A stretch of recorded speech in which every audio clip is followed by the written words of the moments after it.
kasus yang seperti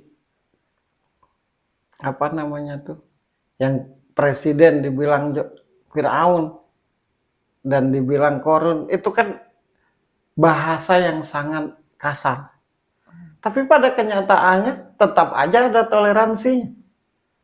Jangan salah menilai, jangan gini. Itu menunjukkan bahwa sekali lagi mayoritas rakyat Indonesia ini rakyat yang berkepribadian baik, rakyat yang berkepribadian polos, jujur, saling peduli, menghargai, menghormati.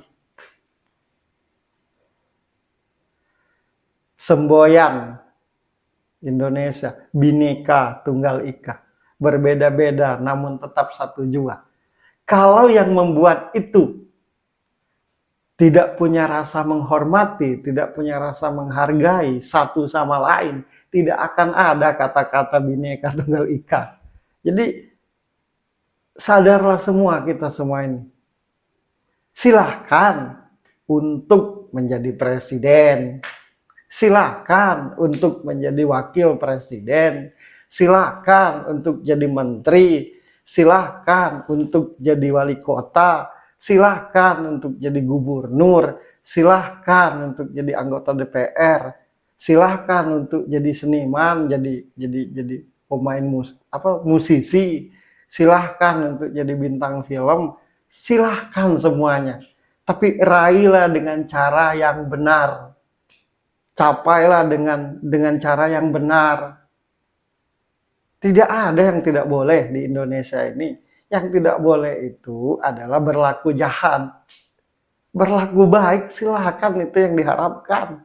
Tidak ada kok yang melarang untuk kita jadi penyanyi. Tidak ada yang melarang untuk kita berjualan apa.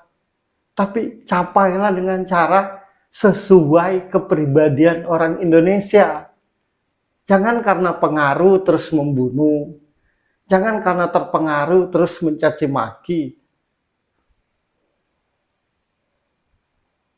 Sebenci-bencinya, kalau kita ini jujur, sebenci-bencinya kita dengan saudara kita sendiri, tetap saja diakui atau tidak mengakui itu saudaraku. Kalaupun benci karena pengaruh.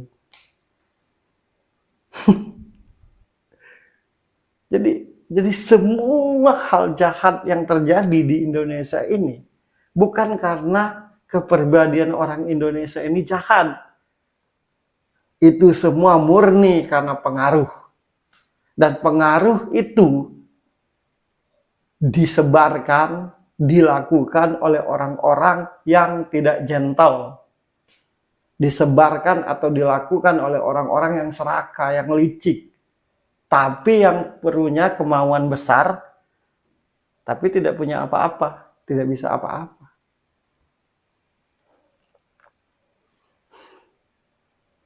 Ada yang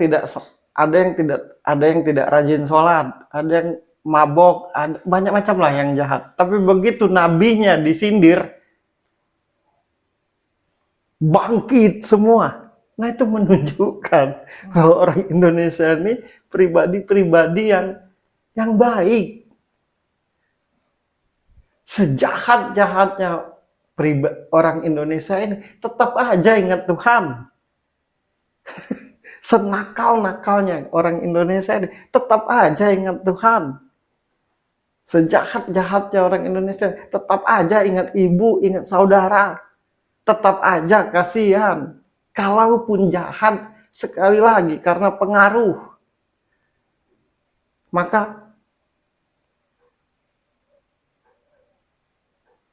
harus punya filter yang kuat telinga ini. Begitu ada bencana, semua peduli, tidak tahu agama apa, golongan mana. Kan? Adalah, misalkan ada tetangga di suatu desa dibenci. Begitu ada bencana dia, ada masalah, dibantu. Kan nyampe-nyampein diri membenci itu.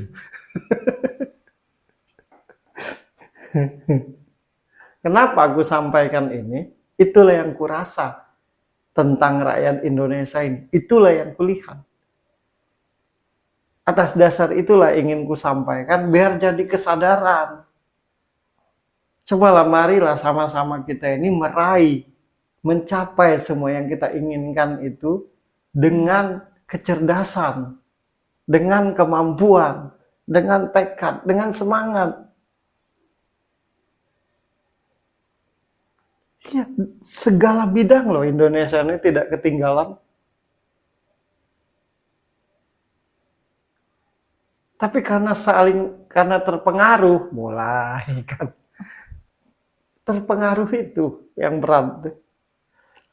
Sekali lagi, diakui atau tidak, masih berlaku divide imperatif politik adu domba. Di segala bidang. Jadi kalau tidak benar-benar hati-hati, waspada, sebenci-bencinya dengan mantan suami, tetap aja kasihan. Sebenci-bencinya dengan mantan istri, tetap aja kasihan. Sedendam-dendamnya dengan teman, tetap aja ditanya. Nah, kalau katanya dendam tapi ditanya, itu tidak dendam namanya. Kalau katanya benci tapi tetap ditanya, itu tidak benci namanya. Kalaupun benci dan dendam, pengaruh. Pengaruh, sudahlah pengaruh, karena gampang, sumbu pendek. Yang paling keren tuh, harusnya di Indonesia ini harus banyak orang kayak lo.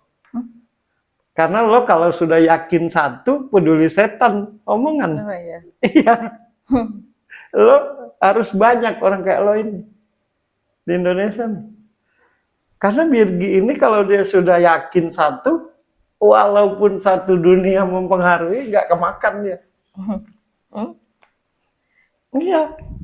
Contohnya. Mungkin karena gue budak sebelah kali kuping gue. Enggak sih, karena memang pendirianmu. Iya.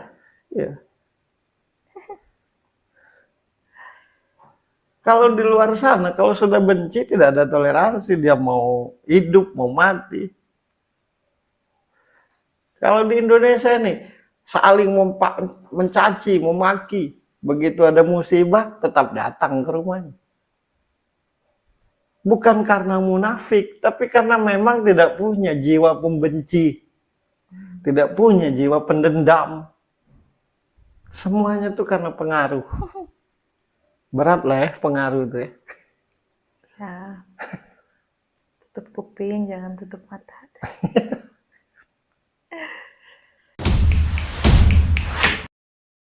Budaya atau kebiasaan apa yang dulu ada namun sekarang ini dilupakan atau dianggap kuno atau dianggap kampungan?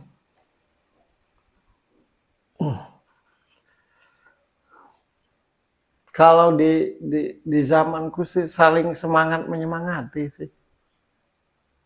Oh, ini senang melihat orang lain senang. Iya. Nah, itu. Contohnya gini.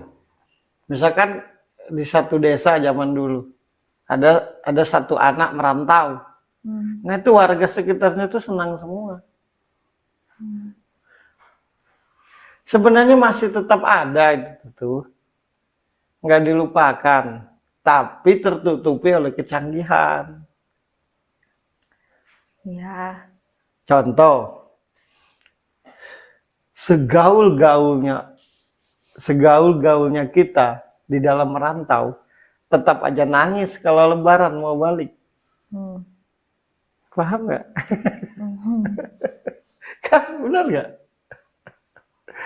Sebangsat-bangsatnya kita, senakal-nakalnya kita, tetap aja kalau di Islam itu bulan puasa mau puasa.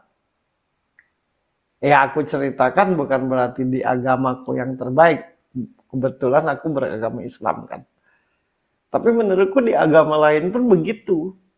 Jadi itu menunjukkan bahwa ya kalau disadari sesadar-sadarnya bahwa emang rakyat Indonesia ini orang-orang yang berkepribadian baik, berkepribadian polos, jujur. Nah cuma seakan-akan sudah tidak ada. Kenapa? Karena kalau ngomong tuh nggak pakai nggak pakai filter lagi semau-maunya gitu.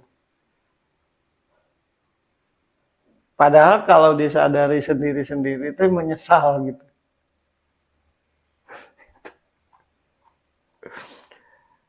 Benci karena dipengaruhi, dendam karena dipengaruhi gitu. Tidak peduli karena dipengaruhi. Artinya, kalau semua kejahatan itu dasarnya pengaruh, sesungguhnya pada dasarnya tidak sejahat itu kan. Marilah sama-sama kita mempengaruhi hal yang baik-baik. Iya, gitu. Iya. Berkata yang Apa baik-baik. gampang terbakar dengan yang namanya isu. Nah, Sumbu pendek. iya, ada isu ini kebakar. Kan baru isu. Karena orang tua, nah itu, orang tua zaman dulu, tuh kalau misalkan ada yang ngomongin orang marah. Jangan ngomongin orang. Belum tentu dia seperti itu yang aku tahu. Terus orang tua zaman dulu selalu mengajari tentang kemandirian. Ya, berjuang. Berjuang untuk hidup. Zaman dulu tuh. Nah kalau zaman sekarang tuh menurutku udah manja. Orang tua zaman dulu pokoknya gimana membentuk anaknya mempunyai kepribadian yang kuat. Iya. Membentuk anaknya biar mandiri dalam hidup, bertanggung jawab. Dan satu kalau di Islam tuh orang tua zaman dulu tuh. Selalu kalau ngomong dengan anaknya tuh baik perempuan maupun laki-laki, kalau anaknya mau merantau pasti ucapannya gini. Jangan lupa sholat ya. Benar-benar kalau tinggal di rumah orang. Jangan kurang ajar, jangan mencuri, jangan semau-maunya, jadilah ayam betina, jangan jadi ayam laki-laki. Maksudnya menyesuaikan diri dengan keadaan. Nah kalau zaman sekarang karena kecanggihan sibuk selfie, bahkan rebutan dengan anaknya, siapa yang duluan. Nah itu sudah kena pengaruh. Bersaing. Iya. Bersaing jadinya sama anaknya.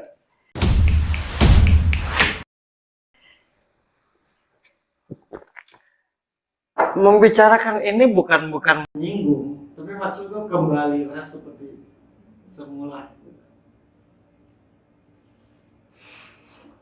Nah, ibumu mungkin bukan orang kaya.